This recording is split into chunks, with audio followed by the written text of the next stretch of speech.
Bonjour à tous. Bien-aimés, la semaine passée, nous avons commencé un thème que nous avons intitulé « Ils te combattront, mais ils ne te vaincront pas ». Dans ce thème, nous avons démontré combien le diable met tout en place pour nous empêcher de rentrer dans notre destinée.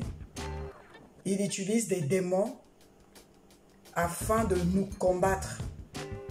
Nous avons vu l'histoire de Daniel qui avait demandé à Dieu une réponse par rapport à une vision qu'il avait reçue.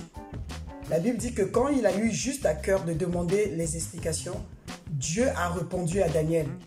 Il a envoyé l'ange pour apporter la réponse à Daniel, mais l'ange a été retenu par le roi des Perses, qui symbolise un démon puissant, pendant 21 jours. Et Dieu a envoyé l'ange Michael, qui était un ange ou un archange puissant dans le camp de Dieu, qui est venu délivrer cet ange qui avait la réponse pour Daniel. Et Dieu nous a rassuré qu'il est de notre côté. Et ce matin, nous parlerons des êtres humains qui sont parfois conscients ou inconscients, qui sont devenus le canal ou encore des canaux par lesquels le diable passe pour contrecarrer les plans de Dieu dans la vie de ses enfants. Quand je dis il y a d'autres qui sont conscients, il y a des sorciers qui font partie de cette catégorie de personnes qui sont conscients de ce qu'ils font. Ils prennent plaisir à faire du mal aux autres. Ils viennent envoûter. Ils viennent épier la paix que Dieu a en réserve pour le peuple de Dieu. Nous avons ceux-là qui sont inconscients, comme Pierre par exemple. Dans la Bible, dans Matthieu, la Bible dit que quand Jésus leur a raconté qu'il devait passer par la croix, Pierre a réprimandé Jésus. Donc Pierre, le diable est passé par Pierre pour vouloir empêcher Jésus d'aller à la croix. Parce qu'il savait qu'à la croix, Jésus-Christ allait te racheter, toi et moi. Donc Pierre était inconscient. Et ce matin, nous allons démontrer combien de fois le diable utilise beaucoup de personnes. Le diable utilise beaucoup de tes frères, peut-être dans ta propre maison, tes collègues de travail, au sein de l'église, au sein du foyer même. Le diable utilise des personnes pour t'empêcher de vivre la liberté avec Dieu, de vivre les promesses de Dieu. Oh, bien-aimés, nous avons l'histoire de Néhémie. Je n'aurai pas vraiment le temps de lire tous ces chapitres, de lire tous ces versets, mais à la maison, vous pouvez le faire. Je vais citer ces versets, vous allez le faire à la maison. Vraiment, prenez le temps pour le faire. Dans Néhémie 2, le verset 19, la Bible dit que quand Néhémie a eu à cœur de rebâtir les murailles de Jérusalem, il y a eu Tobija et Sambala qui se sont ligués, qui se sont levés pour se moquer de Néhémie. Oui, bien-aimé, le diable utilise comme arme aussi la moquerie.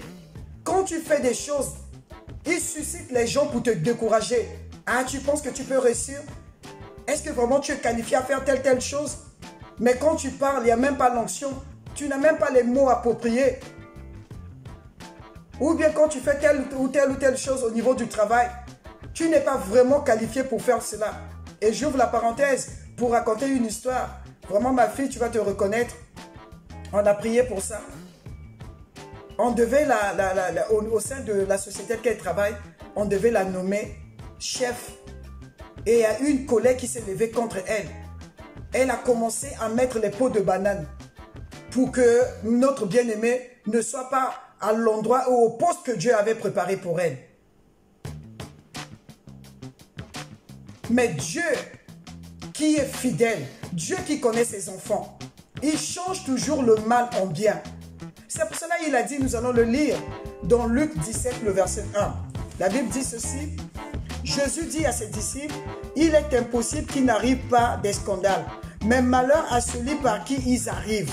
Bien-aimés, les scandales vont venir. Le diable, il va multiplier les stratégies pour empêcher l'être humain de rentrer dans sa destinée. Mais malheur à toi qui se laisse utiliser par le diable pour freiner l'évolution des autres, pour freiner l'épanouissement des autres. Tu es rempli de jalousie. Tu es rempli de l'esprit d'infériorité. C'est pour cela que tu te ligues contre les autres. Tu te ligues contre ta propre soeur, ton propre frère. Tu te ligues même contre ton propre mari, tes propres enfants. La Bible dit malheur à toi. Nous avons l'histoire de Judas Iscariote qui a voulu se liguer contre notre Seigneur. La suite, nous le savons, il s'est pendu. Toutes les personnes qui se sont liguées contre les autres, toutes les personnes qui se sont levées par jalousie pour pouvoir empêcher les autres de vivre pleinement leur vie, Dieu les a toujours humiliés. Ils ont fini par mourir, comme le roi Saül aussi, avec David. Quand Dieu a utilisé David pour combattre Goliath, la Bible dit que les femmes sont sorties pour chanter les louanges à David. Et pourtant, ces femmes aussi ont chanté pour le roi Saül. Mais comme ils ont dit que David a tué 10 000 et Saül a tué 1000, la jalousie est rentrée dans le cœur de Saül. À l'instant où les femmes ont chanté ces cantiques, ils ont chanté ces louanges, le roi Saül a eu à cœur de tuer David. Mais la fin, nous le savons, c'est lui-même qui est mort. Je viens dire à quelqu'un qui se laisse utiliser par le diable. Tu penses que toi, tu es là pour parler de mal des autres. Tu es là pour les critiquer. Tu es là pour les rabaisser. Tu es là pour faire la sorcellerie contre telle ou telle personne. Tu penses être fort. Tu penses que tu as gagné. Mais je viens t'apporter une nouvelle ce matin. Une mauvaise nouvelle pour toi. Tu mourras parce que tu as accepté d'être utilisé par le diable. Et toutes les personnes qui ont accepté d'être utilisées par le diable, Dieu a pris soin de les humilier. Oh, bien-aimés, comme je vous ai dit, le temps me manquerait. Et les pharisiens qui se sont ligués contre le roi, contre notre roi Jésus. Parce que Jésus faisait des miracles. La Bible dit que la foule était derrière Jésus. Et ils ont eu maintenant ils ont eu la jalousie, des complots, ils ont commencé à comploter contre Jésus. Mais Dieu les a humiliés. Parce que Jésus-Christ n'est pas resté dans la tombe. Jésus-Christ est ressuscité. Et aujourd'hui, nous sommes partis des enfants de Dieu.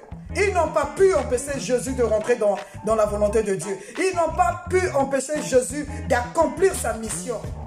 Oh, bien-aimé, ils te combattront, mais ils ne te vaincront pas. Ils vont se lever pour te combattre. Ils vont multiplier les stratégies, mais tu ne tomberas pas. Quelle est la promesse que Dieu t'a faite? Nous allons lire Ésaïe 54, le verset 15. La Bible dit, si l'on forme des complots, cela ne viendra pas de moi. Quiconque se liguera contre toi tombera sous ton pouvoir. Voici, j'ai crié l'ouvrier qui souffle le charbon au feu et qui fabrique une arme par son travail. Mais j'ai créé aussi le destructeur pour la briser. Alléluia. C'est ce qui s'est passé dans la vie de Daniel. Quand le démon a cru retenir la réponse, Dieu a envoyé l'ange Michael, plus puissant. Dieu va susciter ses anges pour venir arracher ta bénédiction. Dieu va utiliser les anges pour venir t'apporter ta bénédiction. Toute arme forgée contre toi sera sans effet. Et toute langue qui se lève en justice contre toi, tu la condamneras. Tel est l'héritage des serviteurs de l'Éternel. Tel est le salut qui leur viendra de moi, dit l'Éternel. Oh bien-aimé, c'est une promesse que Dieu te fait encore aujourd'hui. Il dit même s'ils forment des complots contre toi, cela ne viendra pas de ton Dieu.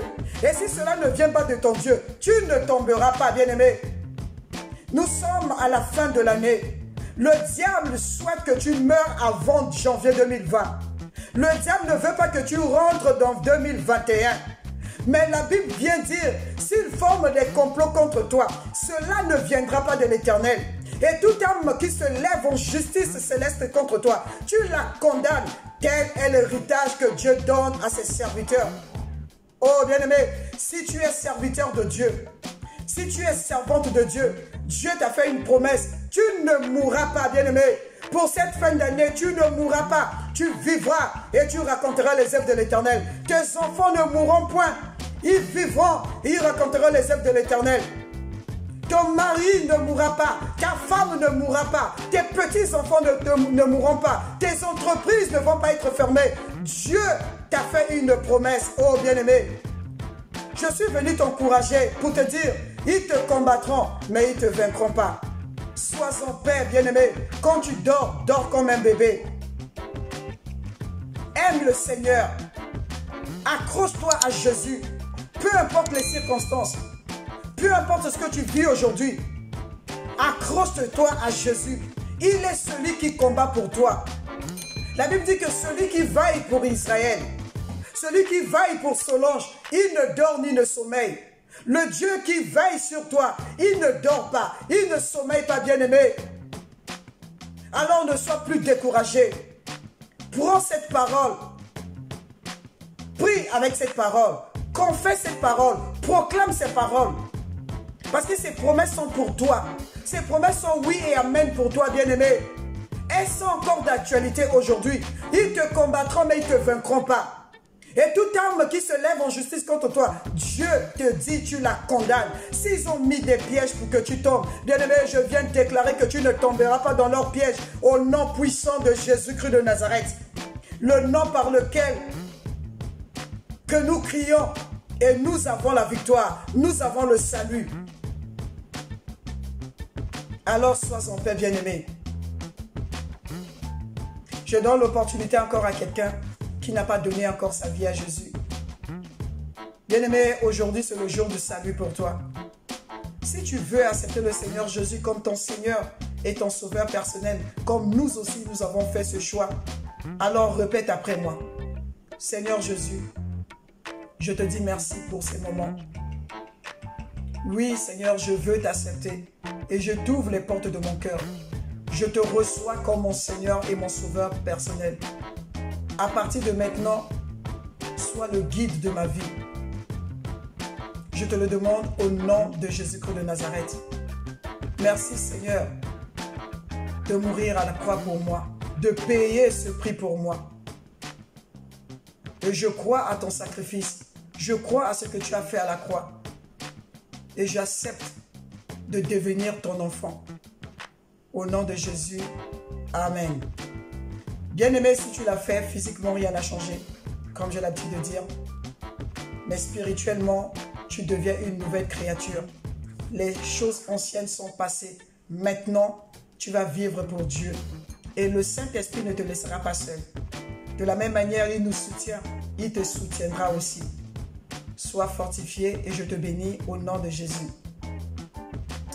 Merci encore de regarder ces vidéos.